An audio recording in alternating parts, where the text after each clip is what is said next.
Good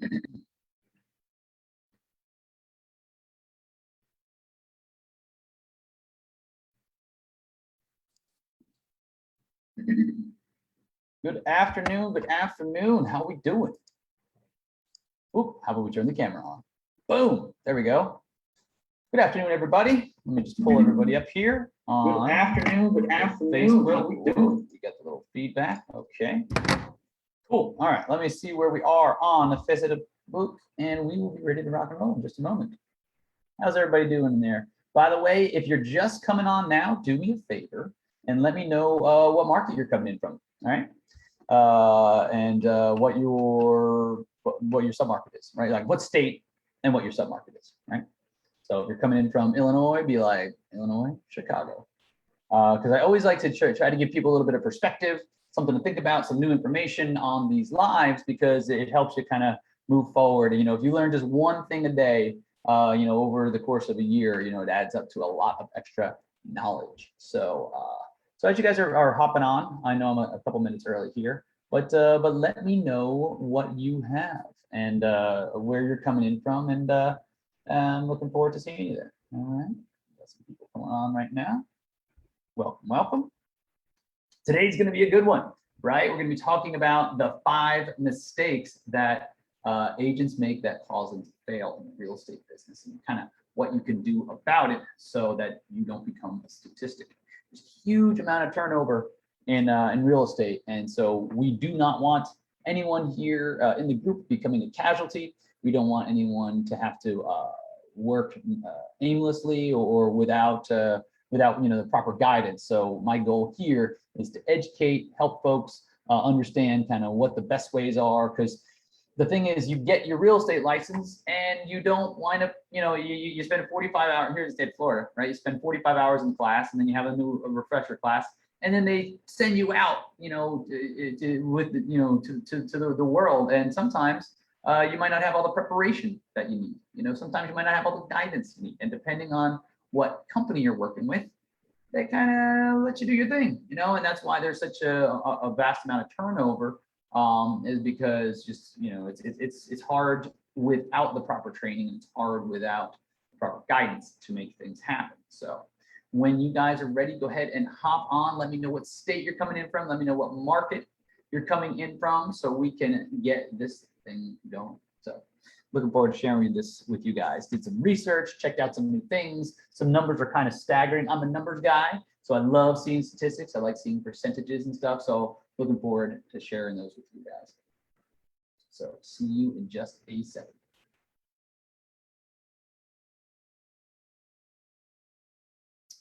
Okay, all right. We have some folks hopping on now. Go ahead and let me know what state you're coming in from, what sub-market you work in, you know, because like I said, I like to put things in a perspective, you know, let people know, you know, what the possibilities are out there, you know, what business looks like in different areas of the country. I think it's oftentimes inspiring to know what just closing a little bit of commercial can do to add to your business, you know. I never recommend people leave what they're doing, but I do recommend they add it on, like bolting on a new skill set, like another tool in the tool belt, so to speak, you know, because we could all deal with some extra tools and some extra money as a result. So it's never a bad thing, right? So when you guys hop on, do me a favor, let me know what state you're coming in from. Let me know what sub-market and so forth, and we'll get going in just a few minutes. People are starting to hop on now, right? So Monday. Love getting my day started on Monday. Monday is one of my favorite days of the week. It sets the tone for the week. Also, Fridays, guys, if you don't know, a lot of people like to let off the gas on Fridays. I say mash on the gas on Fridays, and I'll tell you why.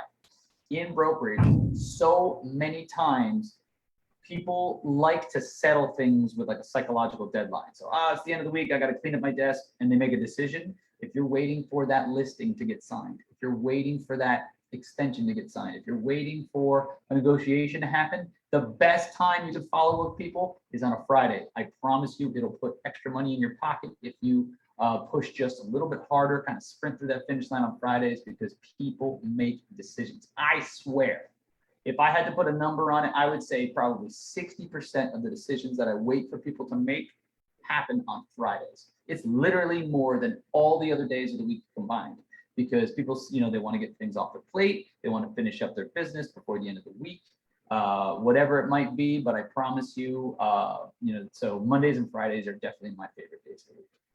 For that reason, the things that didn't get taken care of on Friday, sometimes people make that decision on Monday, but Fridays are by far the best, right? So I see a couple more folks that have hopped on. By the way, guys, thank you for being here. You could be anywhere in the world, but you're here with me, so I do appreciate that. And as you're hopping on, guys, let me know what state and what city you're from, where you're coming in from, because I want to give you a little bit of information about that. So when you get the chance, by all means, drop in your state and your zip code, and we'll be, or your state and your submarket, we'll be ready to go. Okay, so I'm going to go ahead and pull open the presentation, and we'll be ready to rock and roll. Okay. Let me know, guys, by a sign of like a thumbs up or something in the comments when you can see weekly live 10/18 top 5 reason agents fail. Let me know when you guys can see that, because that'll help me. Oops. Here, let's go to share my screen, and let's go with, that should be doing it right there. That in just a second. Okay, so like I said, folks, we are doing tonight's training on the top 5 reasons why agents fail.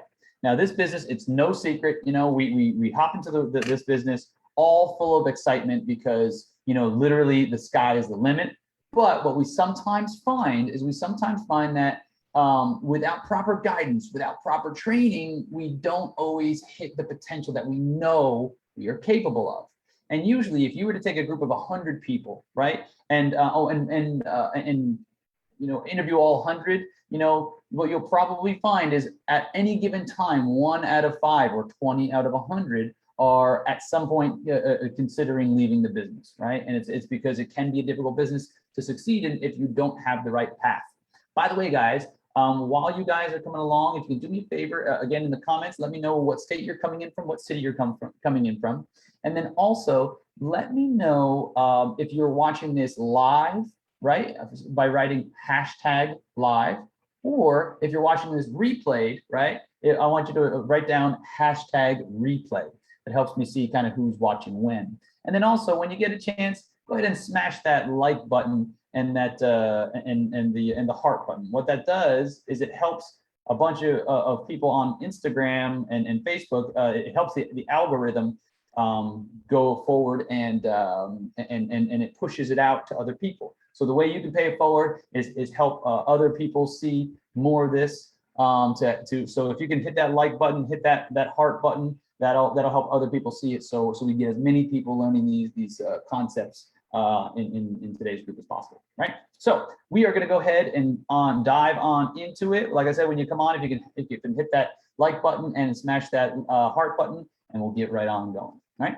Okay, so it's no secret, right? One of the top 5 reasons that agents fail is they are only working at it part-time. Now, that's not to say that they don't have another job and they're working real estate part-time, but that's to say they don't have another job and they're only working part-time in real estate. One of the hardest things to do in real estate is to manage your time properly. When you are working from home, when you are working on your own pace, some people have a hard time staying on the path. What do I mean by that? Like you'll go out and maybe you'll hit the dry cleaners, maybe you'll go out for that cup of coffee, or maybe you'll meet that friend for lunch, and all those things are fine. But what happens is it gets done at the expense of your working time, right? Only not putting enough hours. I think studies show that the majority of people are only working 35, maybe 40 hours at the business a week.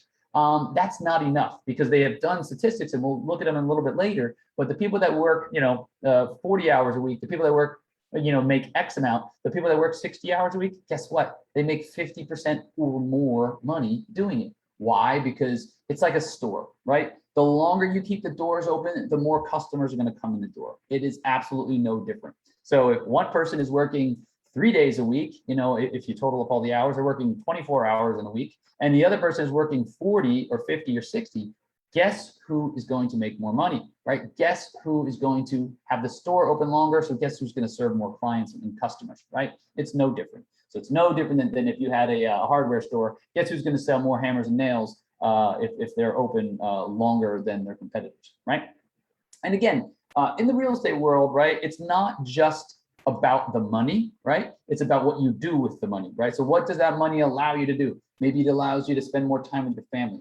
Maybe it allows you to go on a vacation. Maybe it allows you to send your kids to better schools, right? So it's not about using money as the barometer. It's not the be all end all, but it's kind of like the way we keep score, so we can see the impact that we're making on our families, on ourselves, on, you know, our communities and what have you. Okay. So again, number 5 reason is that most agents fail is because they're not putting enough hours in. Okay. Now, part of what we talk about, if we talk about the next reason, right, is not having a clear action plan or goals. Okay. What does that mean? Well, maybe you're going to work for 40 hours a week. Okay, maybe that's happening, but are you working on the right things, right? Just because you are busy doesn't mean you're effective, you know? I remember early in my career, I worked a lot of hours, right? But I wasn't necessarily working on the most important things. Now, can anybody tell me what those most important things are? You know, we have the top 3 most effective ways, or I should say activities in your business that you could be doing is going to be prospecting, presenting, and following up, okay? If you are not doing one of those 3 at any given time during the day, you are not utilizing your time to the highest and most effective level as possible, right? Oh, I see Jose hopped on from Damien Bar, California. Welcome, Jose.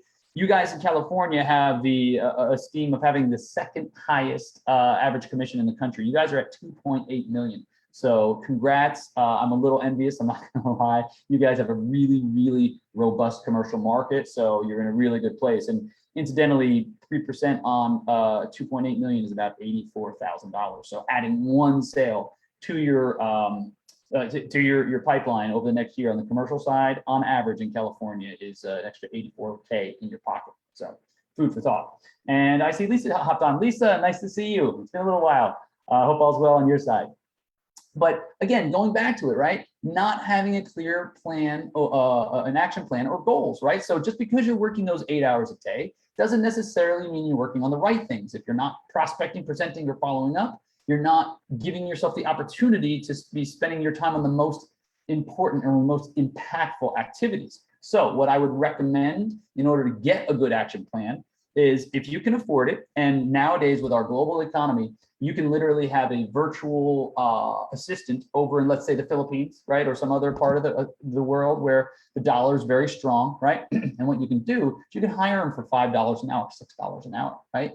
And if you write out a list of all the things, all the skills or all the tasks that you need to do in your business, if you write all of them down, I'm sure you will find there are certain things that you don't have to do. When you take a listing, you don't have to put it on the MLS.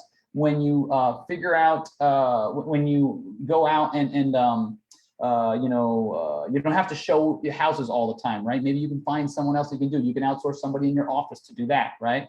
Maybe there are things, you know, paperwork wise that you can chip over to a virtual assistant. I'm willing to bet if you wrote the 15 or 20 tasks that you're handling in your business that you handle every day, there's a good handful of those that you could send off to somebody else, pay them $5 to $10 an hour if you're doing it virtually, and that'll free up time for you to do more prospecting, presenting, and following up. And I would throw up there negotiating is one of the things you just can't outsource. But if you aren't doing as many of those 4 things as possible during your day, you're cutting yourself short, or you're leaving money on the table, right? So definitely check out Upwork.com. That's a place where you can hire help, and you can also, on Fiverr, you can also find administrative assistants. But I would check with Upwork. You can create a contract, you know, make it $50 a week, something like that, something just to lighten your load a little bit, okay?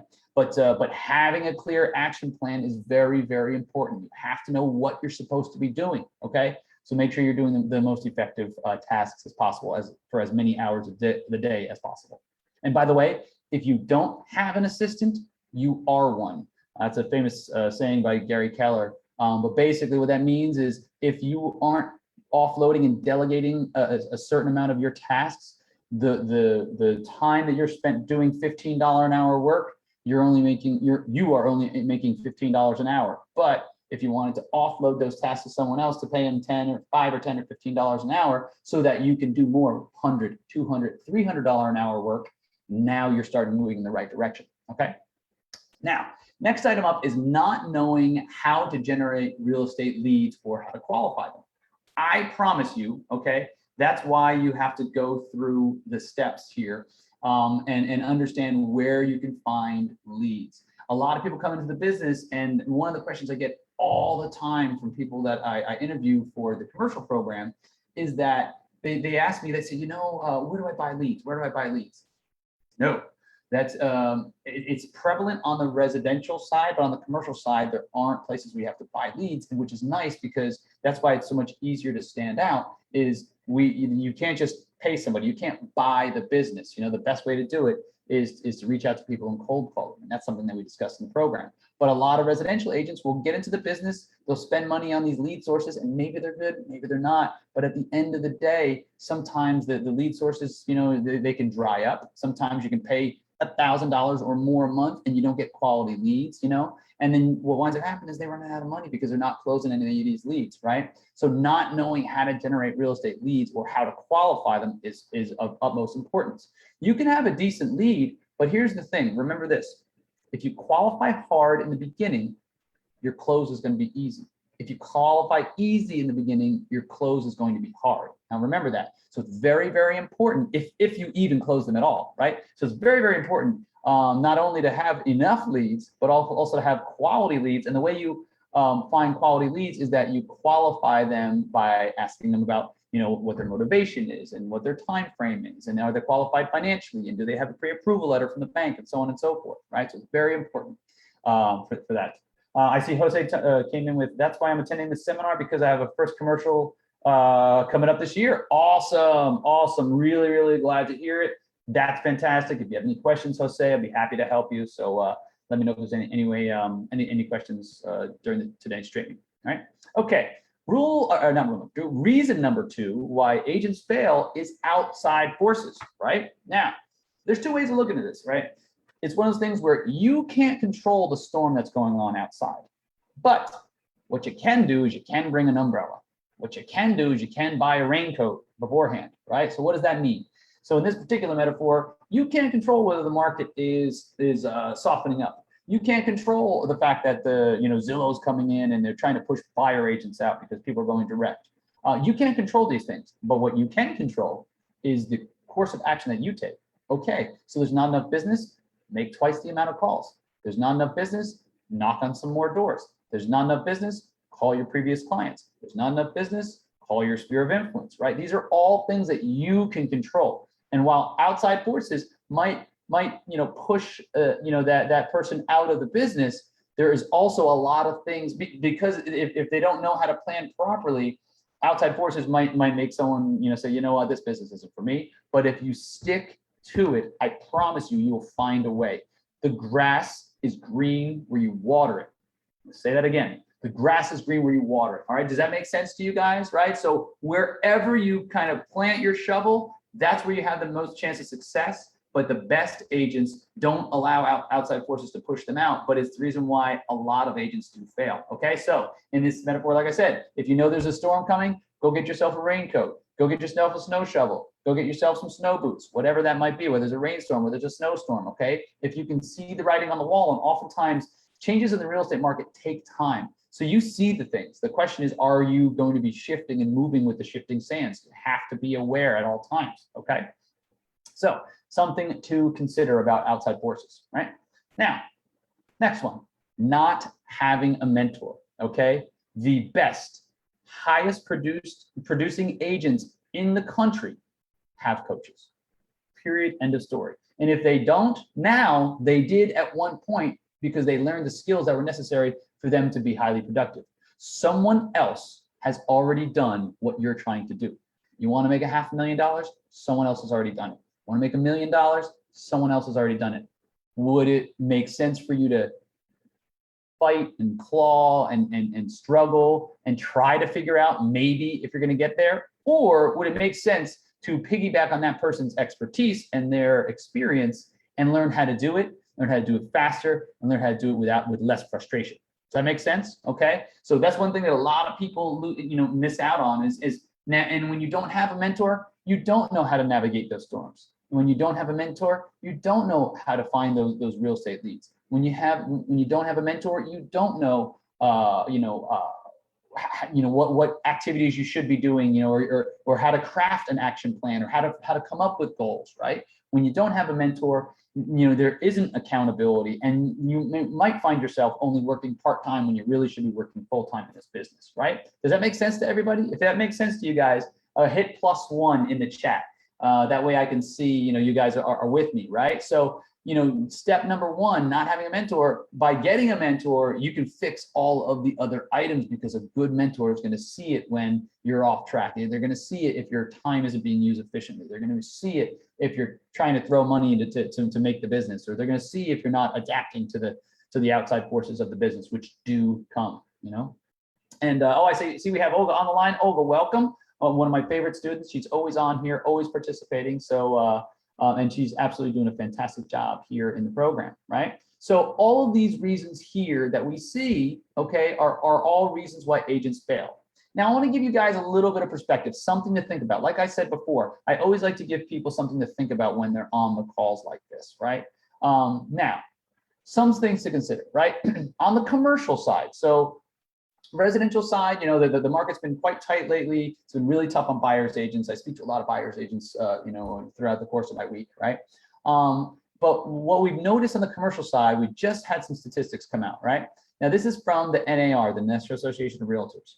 So on the commercial side, the average agent is 60 years old, okay? 70% of them are male, and 74% of commercial brokers are male, right? But 70% of agents are. Now, here's what I like to see. The median gross household income for commercial members was $165,400. That is more than double what the average American makes. The average of real estate agent makes about 43,000, right? Average residential agent makes about 43,000, right? So on the commercial side, the median gross household income, right? The median age, like I said, is 60 years old, and 68% of them have a college degree, right? But there's some things that I want to show you. So if I told you, let's say let's use a sports analogy, right? If the LA Lakers, right? If the majority or the average age was, let's say, 60 years old on the LA Lakers, guess what? Maybe there's time for a changing of the guard, right? Like David Bowie said, changes. There's a time where people are going to be leaving the business, right? A 60-year-old, especially if they play their cards right, in the commercial world, they're going to be doing well. They're going to have saved money for retirement. They're going to probably have investments. In fact, 48% of commercial brokers also invest themselves, that they own commercial real estate, right? It's a very good vehicle to owning commercial real estate. So what does all that mean? What it means is there's going to be a lot of people in the next few years that are going to be backing off, right? What does that mean? There's going to be a vacuum. There's going to be an open area for other people to be joining the commercial ranks. It's not like we're elbow to elbow here. We're at a party where a lot of the people are close to senior citizens. They're 60 years old, the average age, right? And we're going to show you just in a second. Right. So the point is, now is a time for the changing of the guard. These older folks are going to be leaving the business or slowing down. They're not going to be, the average 60-year-old is not going to be putting nearly the amount of time in as the average 35-year-old, right? Because why? Because they don't have to. They've probably done well over the years. Okay. Here's something I want to show you. Look at this. This is the age distribution of the NAR's commercial members. Okay. Look what we have here. 30% of the members, okay, are age 66 and older in the commercial side of things, right? So what does that tell me? 1 out of every 3 people that does commercial real estate is a senior citizen. So if that doesn't say to you that there's a time for a change, I don't know what is. If you look at 61 to 65, that's another 17%. So basically 47% of all the commercial members in the NAR's survey here are over age 60. That means it's like, let's say you wanted to try out for the high school football team, right? And 47% of the people on the team were seniors, you know, and then the rest were juniors, freshmen, and sophomores. What would that tell you? I bet you there's a place on the squad for you coming up real soon, because a lot of those people are going to be aging out. They're going to be graduating and going out to college. And in this particular metaphor, they're going to be retiring. If they, like I said, if they play their cards right, they're going to be retiring. Okay. So, so the average age, and if you look up here on the right, it says the median age remained at 60 years old for the last 4 years, right? It jumped to 57. So over the last 10 years, it's continued to go up, you know, because back in 2006, 2007, it was the median age was 53. Here we are 13 years later, and it creeps up and up and up, which means not enough younger people are coming into the business, which means there's room for younger folks. Okay. Now, again, you know, Olga's on the line. Olga's here in Florida. We have a $1.9 million average sale price, right? What does that mean? One transaction here in the state of Florida, $57,000.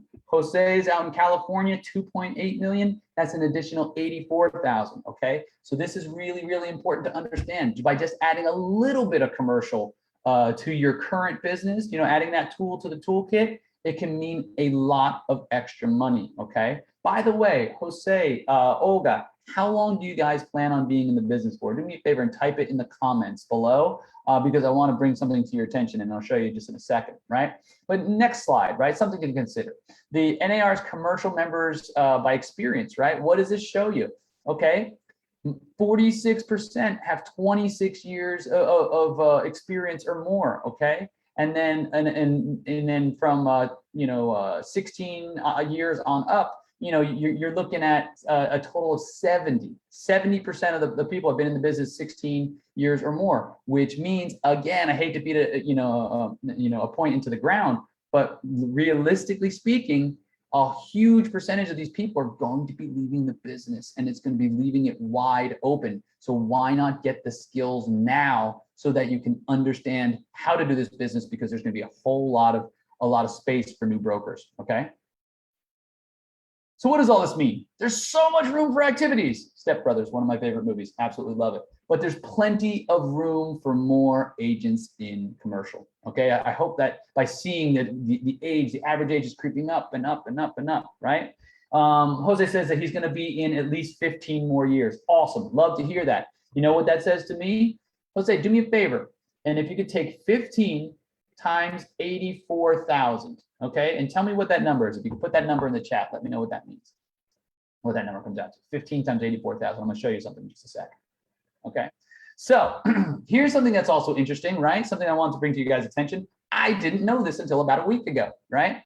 The average, if you look at 2018, that's when this survey came out, right?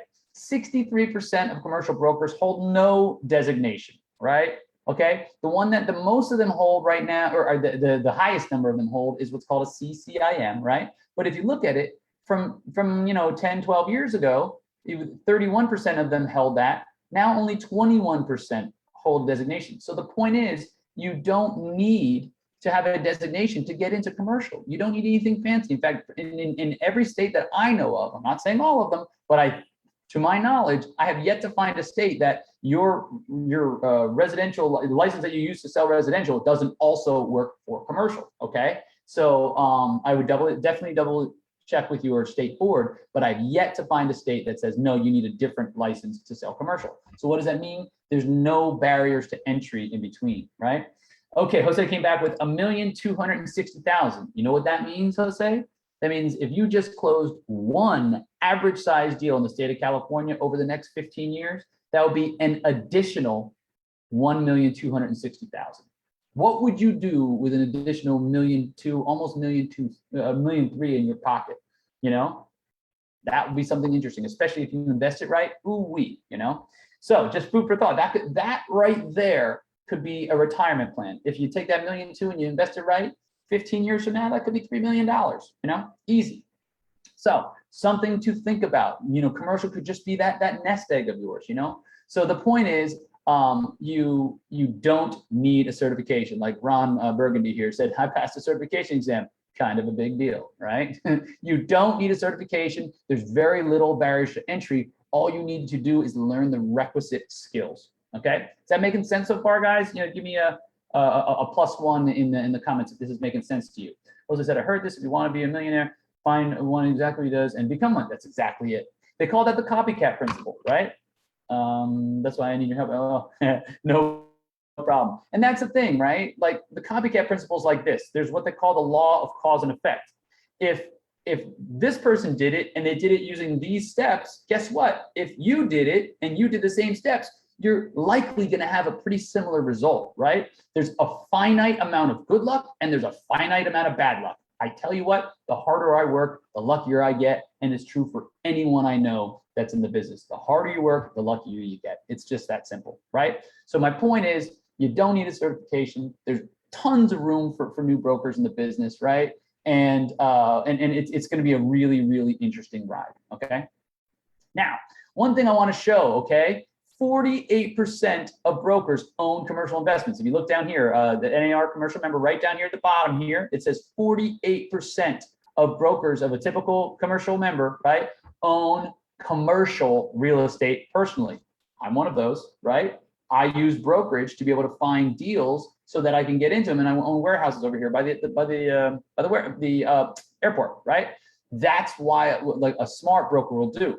We spend all day trying to put together deals to try to make other people wealthy. Why don't we use the skill set that we learn along the way to help enrich our own lives and that of our families and that of our communities, right?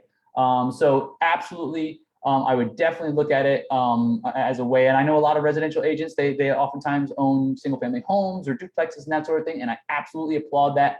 Utilize the skills and the insight that you have, the inside track of being able to see deals and invest in them yourselves, right? 48% of these commercial folks own their own commercial real estate. So I would highly advise learning the skills so that you can take and enrich your own lives. What would that mean for you? What would that mean for your family? Would it mean a bigger house, a newer car, go on that vacation, send your kids to a better school, pay for their college, pay for your retirement, all these things, right? So what does this all mean, right? Like Yoda says over here, if it's wisdom you seek, go to your mentor, you should, right? So you just need a mentor and a plan, right? Find somebody, right? Whether it's my company, another company, whatever it takes, find somebody that's already done what you want to do and learn from their expertise, right? That's the fastest way to success and the highest level of probability of you actually reaching your goal is to find someone that's already done it, right? Do you want to, ask a football coach, right? There's a reason why, right? For instance, Tom Brady, best quarterback of all time, he still has a coach, right? Tiger Woods, one of the best golfers of all time, always had a coach, right? All the best. Michael Jordan, he not only had his own coach, but he also had a mental coach, this guy by the name of Tim Grover, right? Who also worked with, what's his name? Mamba, what's his name? Where is it? Kobe. Yeah, I got his book over on my coffee table, right? Kobe Bryant, right? All the top highest level players always work with coaches. Why? Because they know sometimes they need people to see their blind spots and show them the path that they may or may not be able to see, because sometimes you can't see the forest from the trees, right? So if it's knowledge that you're searching for and it's something that you're looking for and you want to learn how to sell 1, 2, 3 extra commercial transactions, or if you want to do more than that. But if you're just looking to, in Jose's example here, right, add 1 commercial transaction a year, it's an extra $1.2 million in his pocket over the next 15 years, right? It adds up quickly, I promise, okay? So what we do here, we have a program, a coaching program called CRE Basic Training. And what we do is we help agents learn how to lease and sell commercial without spending years spending their tires. We show them what to say, how to say, when to say it, what to do, how to learn how to work on the sell side, right? We can also teach you how to work on the buy side, but sell side is absolutely more lucrative, right? So I show you what to do to get commercial listings, how to market those listings, and how to close more transactions quickly. If you guys are interested in learning a bit more about how to close commercial transactions, do me a favor and type training in the comments here, right? And we'll reach out to you. We'll set up a time that we can hop on the phone. I can explain to you a bit more about the program. But if you're looking to level up your business, if you're looking to increase, maybe you want to be able to fire some of those headache clients of yours. Maybe some people are stressing you out. Maybe you don't want to work as many weekends. Maybe you don't want to work as many nights. In commercial, we work 9 to 5, Monday through Friday. That's it, right? Why? Because we do business with business people, and they're mostly in the office Monday to Friday, 9 to 5, right? So if you want a little bit more time back, you want to put more money in your pocket or both, go ahead and reach out to me and we'll show you what we can do to help you get you trained up, okay? If you guys have any questions, feel free to reach out to me. I'll be looking forward to taking care of your questions, and I look forward to seeing you next week, okay?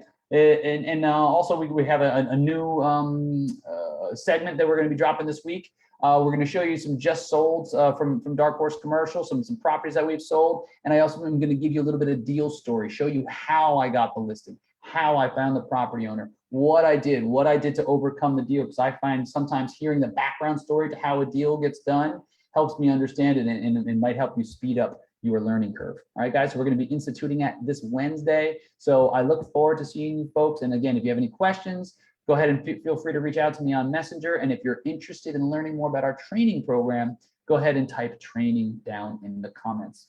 I hope you guys are having a great day. Go get them. Look forward to seeing you soon. I'll talk to you. Bye-bye.